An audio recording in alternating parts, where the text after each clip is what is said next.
সামনে শীতকাল। শীত পড়লে বেগুনে তেমন বেশি আর পোকার উপদ্রব থাকে না।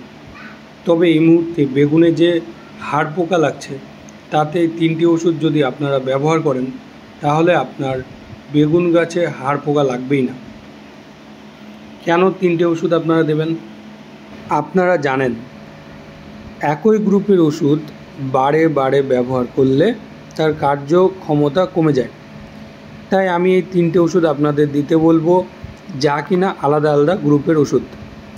প্রথমে আসি কাইট ব্যবহার করলে হাড় পোকা তো যাবেই, সাথে সাথে সাদা মাছিও কন্ট্রোল হবে।